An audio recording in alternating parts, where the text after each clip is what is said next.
Hello, animal lovers and gamers everywhere, and I am now extending that to movie nerds everywhere. My name is Mega Animal Doctor, and welcome to a very, very special video. We are doing the first episode of a series that I would like to call Movie Discussions.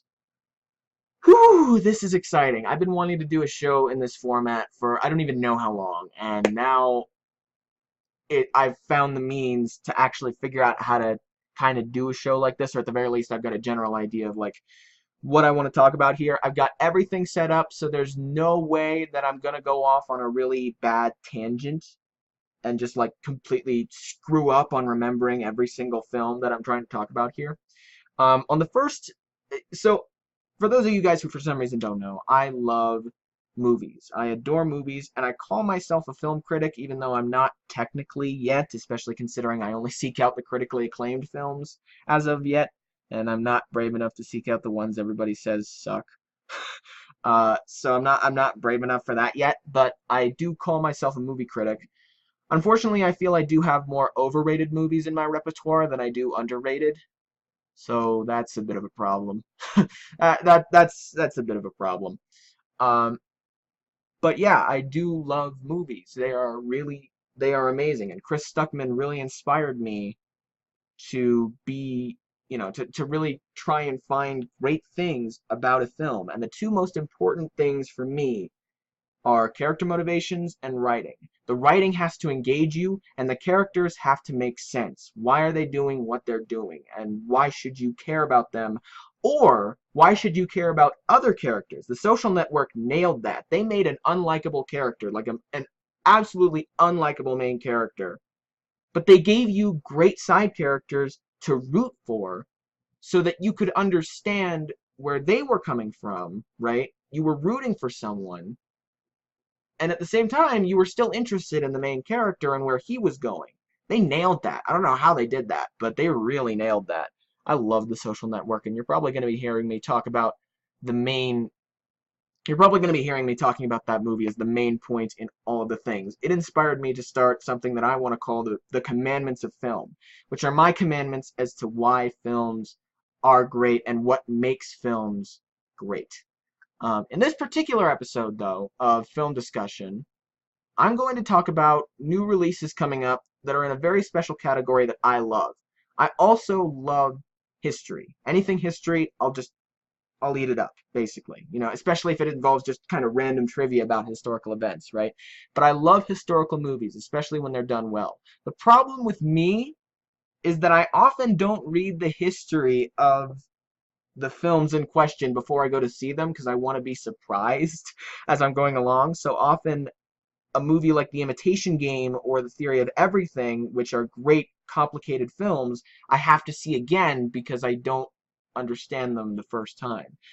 Actually, mostly I understood The Theory of Everything the first time, but it took me a couple times to really just get everything that happened in The Imitation Game because it's a complicated movie, but it's a great one. So today we're going to be talking about historical films, and the reason why I wanted to talk about this specifically, and there may be more, I don't know, but of the ones that I've counted, in the next 3 months, there are 9 historical films that are being released wide.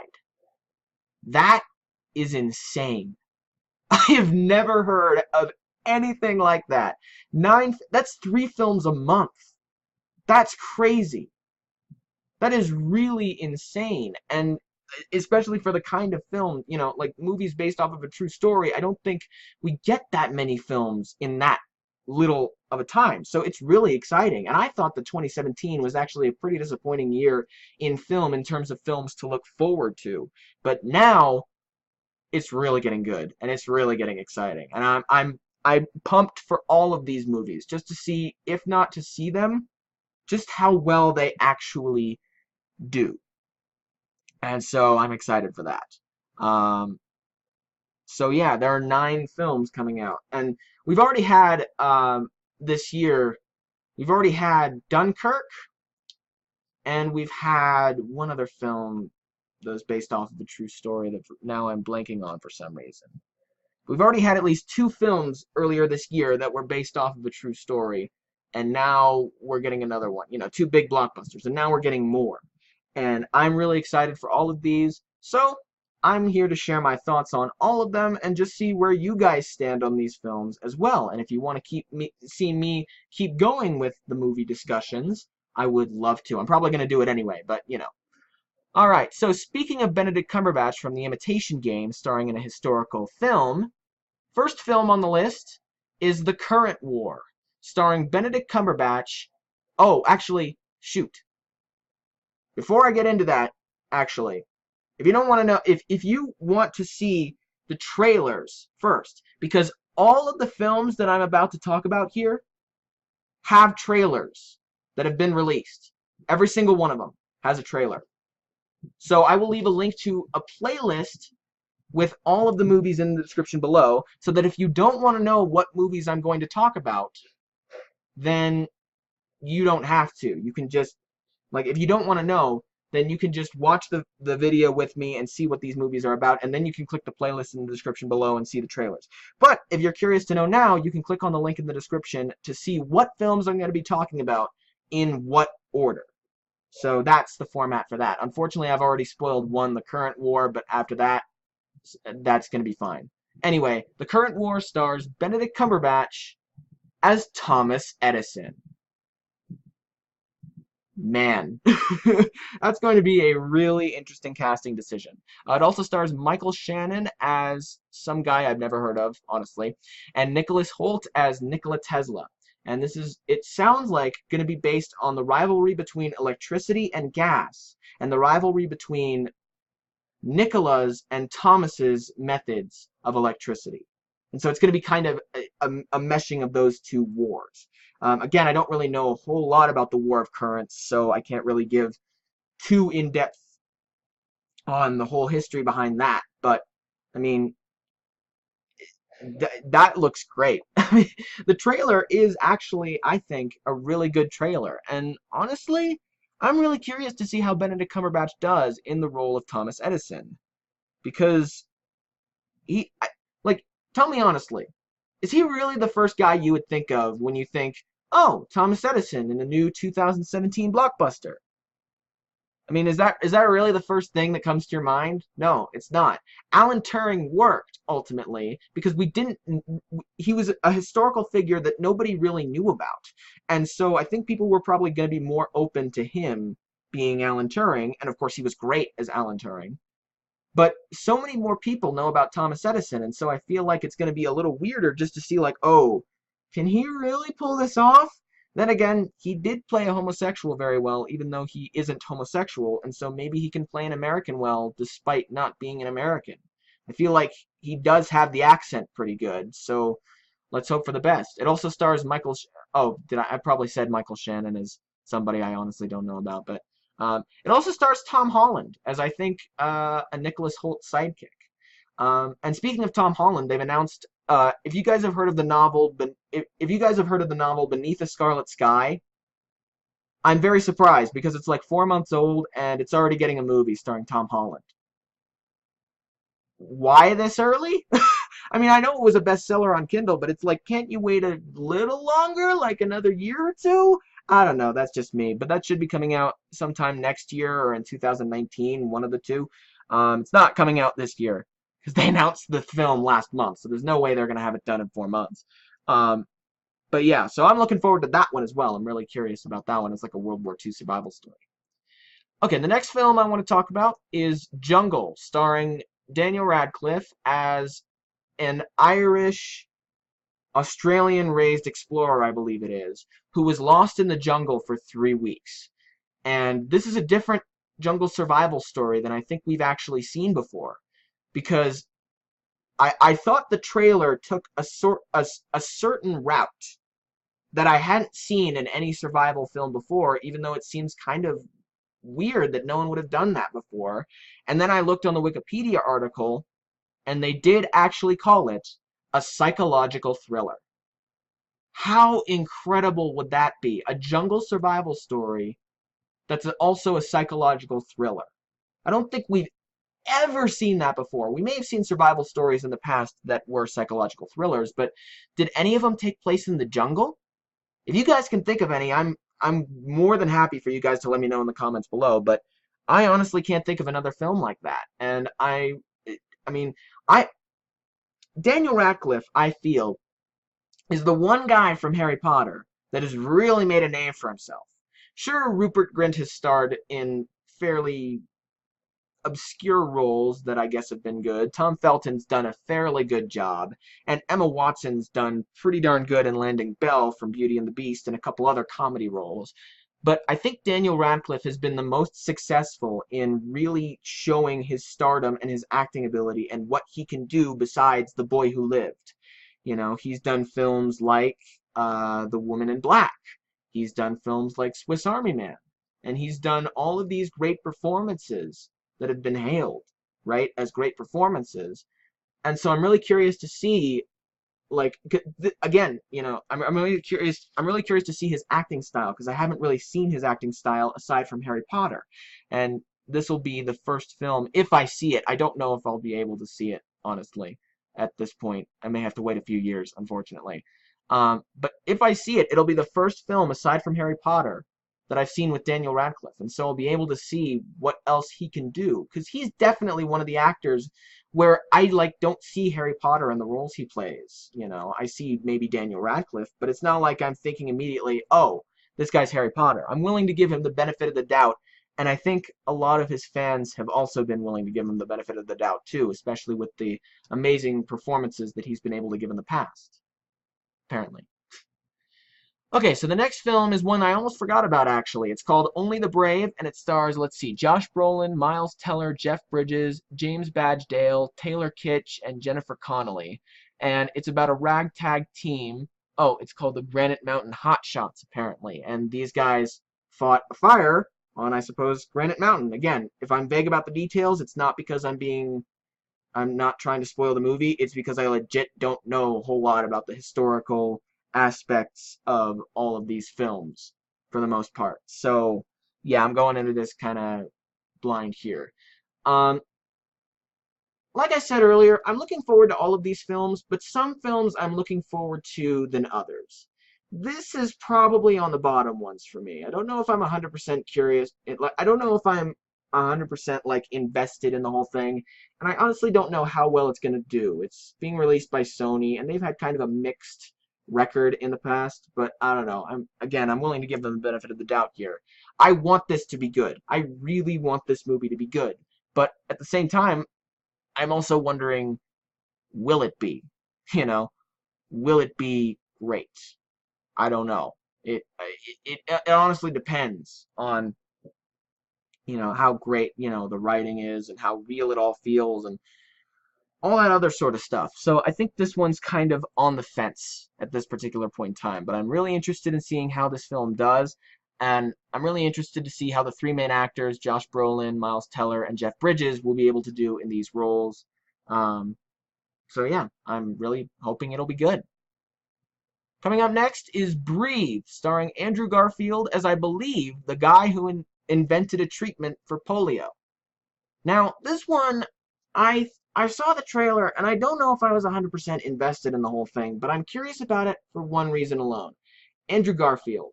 Now, this guy's talented. And I was a little skeptical at first of his talent, because I saw his performance of Spider-Man in The Amazing Spider-Man, or at least clips from it, and I was just like, this guy really doesn't seem to be doing a great job. Like, I didn't even know anything about Spider-Man at that time. I hadn't seen the original trilogy at that point. But even then, I was just like, he isn't working for me. Something about him, he's not acting well here. So, when I heard that Jesse Eisenberg, him, Armie Hammer, and Justin Timberlake were going to be the leads of a film that has gotten critically acclaimed across the board. Like, I hadn't even heard of Armie Hammer at that time. But when I heard they were going to be the leads of this critically acclaimed film, I was a little hesitant, I gotta be honest.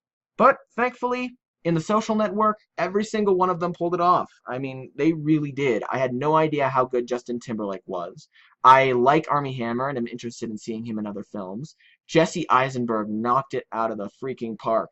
And Andrew Garfield,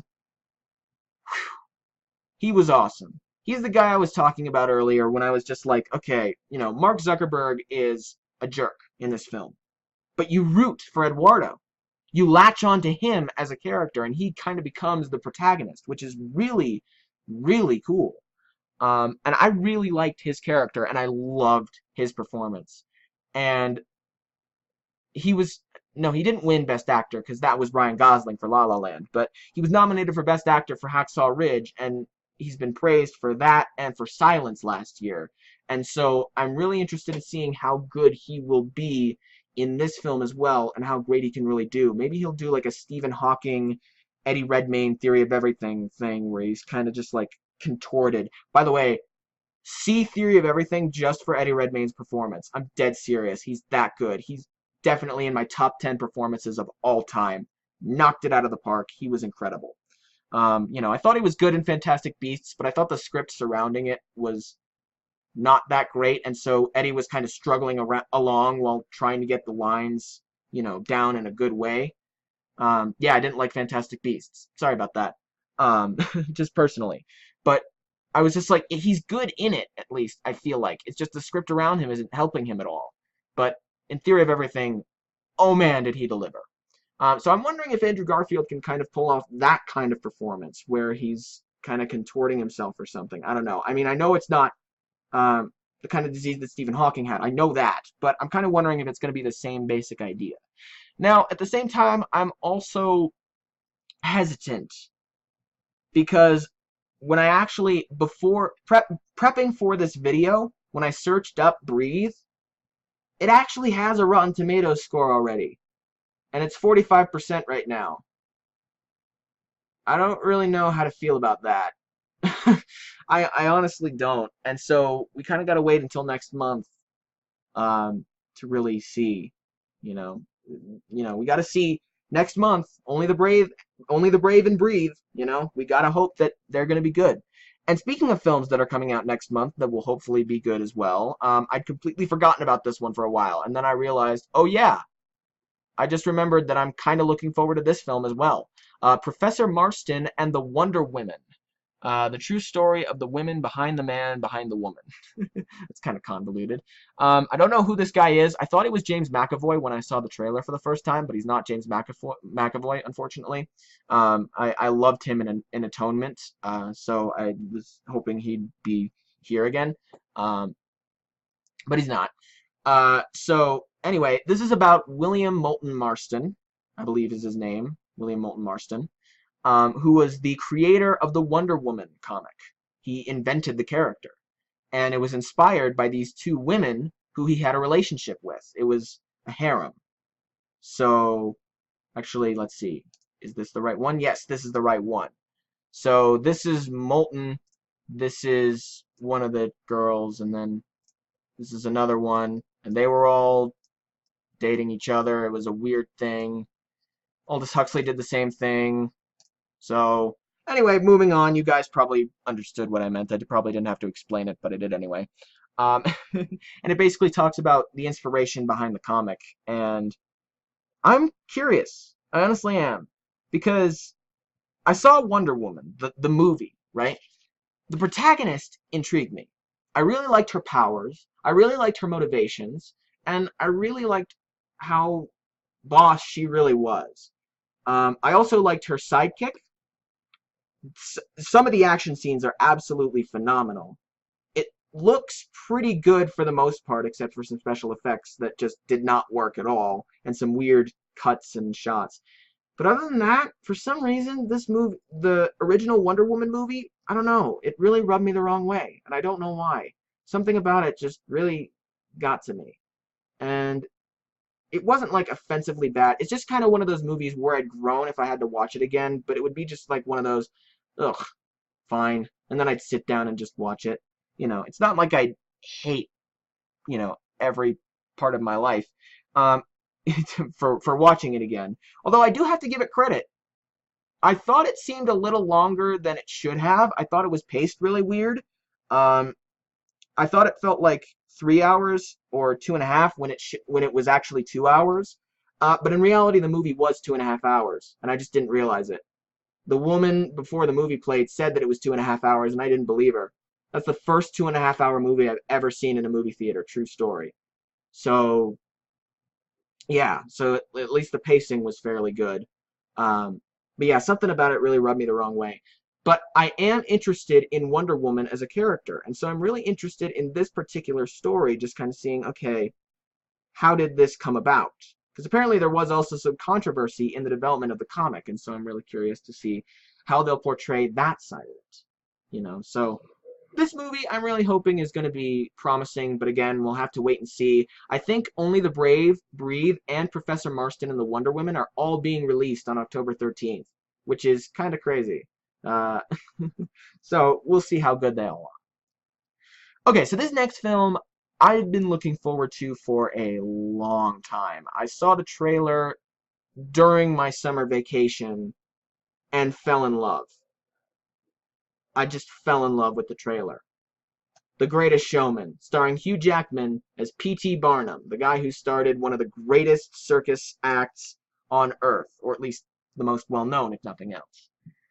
And oh man, am I excited for this. Now, I'm a little cautious, because this is going to be a musical, and I don't know how I feel about that. Apparently a Broadway musical called Barnum has already been released, about P.T. Barnum, but I just feel like a Broadway musical with P.T. Barnum somehow wouldn't work.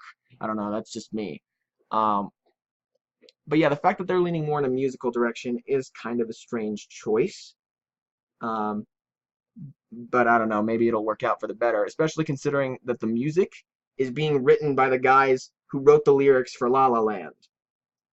So already that's another point in their direction. Uh, and I really like Hugh Jackman as an actor, just from what I've heard him doing and from what I've seen from him so far.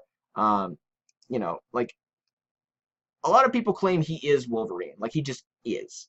And I would agree with that. Like he's the guy I think of when I think of Wolverine. I just haven't seen his performance as Wolverine, and I'm really sorry about that. But I like Hugh Jackman as an actor, and I'm really excited to see what he'll do with this particular character. I think he's going to do a great job. I think all the actors are going to do great. I'm really hoping that this movie's going to be great. I'm really hoping. But with developments that have come up recently, this is no longer the film I'm most looking forward to, which will be at the very end of this video. Coming up next is one that I probably would have missed if it wasn't next to an actual trailer that I was watching. This one's called The Death of Stalin, and I guess it's about like an assassination attempt of Joseph Stalin. I don't know, something along those lines.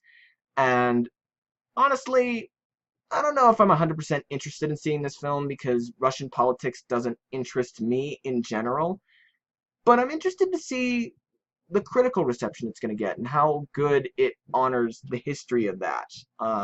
Honestly, I didn't see the trailer really. I just clicked on it, was like, oh, okay, and then moved on. So I'll have to watch the trailer again to really get an idea of like, oh, do I think this movie is going to be good or not so much. But I am curious about this film, and I am curious to see what exactly they're going to do with the whole Death of Stalin process. With the whole, yeah, but um, I don't know. That could just be me. Uh, Coming up next is The Man Who Invented Christmas. And it stars Dan Stevens, who I guess has come more into fame with his role in Beauty and the Beast. And he is going to play Charles Dickens as he is struggling to write the night before Christmas. Not the night before Christmas, sorry, A Christmas Carol. And this seems like a really this seems like a really kind of inventive premise. I agreed more with the people in the comments section once I actually started reading the comments about like it was interesting to see Charles Dickens actually thinking about his characters and showing them evolve in his head. That does sound like a pretty cool premise, especially from such an inventive man, because I think this guy wrote and published the book in like 1 or 2 months, which is pretty crazy. And so it'll be really cool to see kind of the inventiveness of the man. So yeah, I'm definitely curious about this one. And last, but certainly not least, this is absolutely the film I am most looking forward to out of any of the films in this list, and I'm sure that the majority of you in the comments section are going to agree with me on this one. The Disaster Artist, starring James and Dave Franco and Seth Rogen, and directed by James Franco as well. So, for those of you who haven't heard of The Room, it's hailed as the Citizen Kane of bad movies. And one of the actors wrote a book about the creation of that movie and how the heck it even got released in the first place. And so we got James Franco playing the director of that film, Tommy Wiseau, who is definitely an interesting character. He really is an interesting character. Sorry if I've seemed a little stumbly. My family just came around and yeah.